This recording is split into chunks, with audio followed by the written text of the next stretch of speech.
Speranca TV Paraqet. Mirëmëngjes të gjithëve.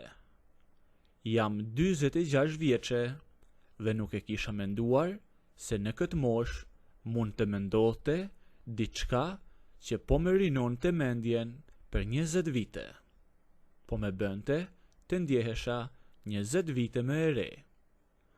Jo për ndonjë çmenduri, e jo për ndonjë dëshirë të madhe, por për atë ndjenjën e vogël që vjen ngadalë e pa të pyetur. Burri im punon elektricist prej vitesh.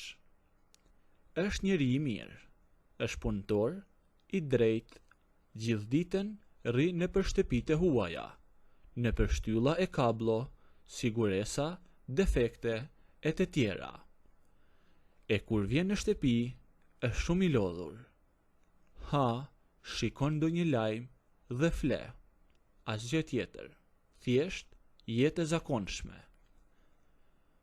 Unë kam një dyqan rrobash në qytet. Jo shumë të madh, por të rregullt dhe klientët më njohin mirë. Kam lloj-lloj klientesh. Besoj që e kuptoni. Unë e di se çfarë u pëlqen. Merrem me veshjet e mira, ndonjëherë edhe të shtrenjta. Dhe aty kaloj pjesën më të madhe të ditës. Kolegu i burrit, pranë punën e tij, ishte një 22 vjeçar. Ishte djalë i sjellshëm, i rregullt, e gjithmonë ishte një çun i respektueshëm. Ai kur fliste një gjë e bënte, dhe kishte shumë qetësi në karakterin e tij. Nuk e shihje atë të rinte me moshatarët e vet, por ishte çun punëtor dhe kishte tubuar edhe lek. Ashtu thoshte burri, sepse fliste shumë shpesh për të. Burri fliste për të dhe mua filloi që të më pëlqente. Unë në fillim, kur ka filluar ai punë tek burri im, asgjë e kam vënë re fare. Ishte thjesht një koleg i burrit, ma kishte thënë që kishte filluar një koleg të punonte me të, por vetëm kaq. Në shtëpinë tonë vinte shumë rrallë. Ndoshta vetëm për festa. Vinte vetëm, uronte festat, fliste me burrin ndonjë gjë për punën, e ndonjë defekt dhe ikte. Por pak nga pak filluan gjërat të ndryshonin. Me kalimin e kohës fillova ta vereja ndryshe. Jo për pamjen, edhe pse nuk kisha çfarë të thoja për atë gjë, ishte i mrekullueshëm, por më tepër për mënyrën se si burri e lavdëronte kur fliste për të. Një ditë, kur s'po kisha çfarë të bëja, pa vrar mendjen fare, i dërgova një bluzë me postë. Ishte një veshje e mirë. Ja dërgova pa emër, pa i treguar se kush isha, pa asnjë shpjegim dhe thjesht si një dhuratë surprizë. Me që burri me fliste shpesh për të, pas disa ditësh dëgjova burrin tim duke thënë që kolegut e tij ishte i habitur sepse një paku i kishte ardhur dhe ai nuk e dinte nga kush. Kjo më dha një ndjenjë të çuditshme humori, por edhe një frikë, e sidomos një lloj gëzimi të fshehtë. Frikë sepse thoja kolegu i tregoka çdo gjë burrit tim dhe nuk dija nga të hyja në bisedë. Pas asaj dite i dërgova edhe një xhaketë, pastaj një kemish tjetër, por gjithmonë pa i treguar kush isha. E ai nuk e dinte nga po i vinin. Një ditë, kur erdhi në dyqan rastësisht, unë dal. I pa rrobat dhe unë, para se ai ta verente këtë gjë, ndërsa unë pa menduar gjatë, ja tregova, por i thash me gjysmë zëri se ato dhurata ishin nga unë.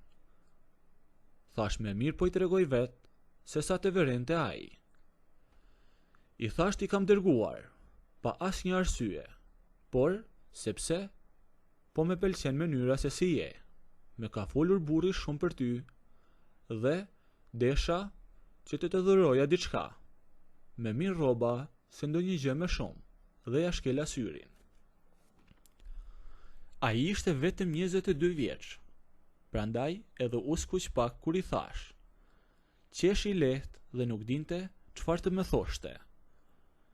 Pastaj më tha që nuk e kishte menduar kurrë se dikush do i bënte dhurata pa e njohur mirë.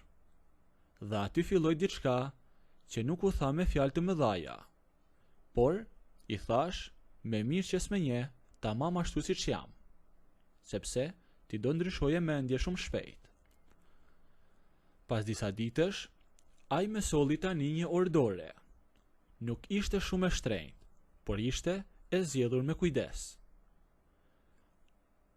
Ai më tha se ishte vetëm një falënderim, e asgjë më shumë, dhe unë e mora, e duke ditur që ajo orë do të bëhej një sekret i madh mes nesh. Tashme u kujdesëm shumë që burri im të mos e merrte vesh asgjë. Nuk dërgonim as një mesazh të dyshimt dhe as një fjalë të tepërt, që edhe po t'i shihte, mos e kishte diçka që të më thoshte. Bënim vetëm bisedat e zakonshme. Kur shiheshim ndonjëherë, vetëm dhuronim nga një shikim që zgjaste pak më shumë edhe ndonjë buzëqeshje të ndalur. Një mbrëmje, burri im u kthye me herën nga puna. Dhe pikërisht atë natë e gjeti kolegun e tij tek ne. Unë i ra shkurt dhe nuk ju tregova tamam, por kur ai kishte ardhur, doja që t'i bëja një darkë të mirë, sepse e dija që burri ishte në punë. Burri gjeti kolegun në shtëpi, ndërsa unë isha në kuzhinë. Zemra mu ndal për një çast, por kolegu u nxor nga situata. Foli i qetë dhe i tha: "Të kam thirrë në telefon, por nuk më hape. Kam ardhur të marr disa siguresa rryme, sepse me duheshin për një punë të papritur." Burri im u ndal pak të mendonte, por siç duket nuk dyshoi shumë, por unë ndjeva se ishte një hap larg nga e vërteta. Edhe një hap dhe mund të na zbulonte të gjithëve, edhe pse realisht ne nuk ishim bërë asgjë. Pas asaj dite, burri im më tha që i duhet të shkonte një natë tek prindërit e tij. Ata kishin thirrur për të rregulluar rrymen e tyre që kishin pasur një prishje. Dhe para se të ikte, i tha kolegut e tij: "Shikon ndonjëherë nga shtëpia, sepse kam ca dyshimet e mia." "Nuk kam tha dyshime për ty, sepse kolegu i burrit i ndroi fytyra kur ja tha këto fjalë.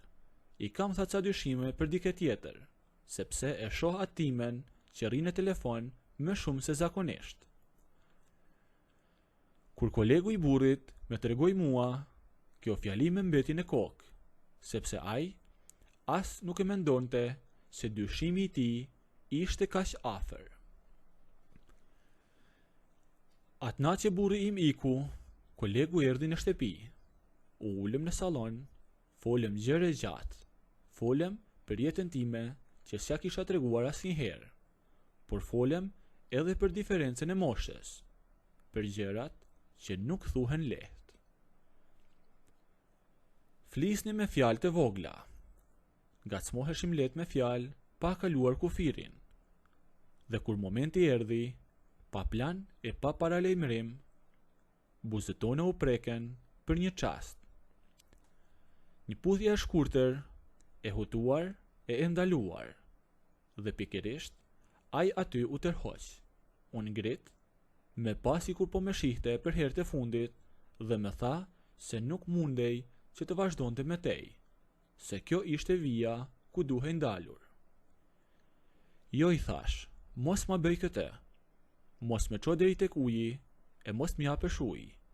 Mendoje edhe një herë i thash se si do të ndihesha unë që kam ndërruar shumë kohë të arrija deri këtu. Gjërsa unë flisja, ai mendonte, por pash rroçkën e tij që reagoi. Aty s'ju ndava pastaj, i thash, nëse s'do ti, ndëgjo Roçkën tënde që e pash. Pastaj, Roçka bëri punën e vet, dhe për një moment edhe u pendova që i hyra asaj pune. Ai ishte një elektricist i vërtet. Kur u ndalem, nëse doni të ndëgjoni deri në fund, bëjini videon like, a nëse nuk doni, abonohuni ose bëjini subscribe.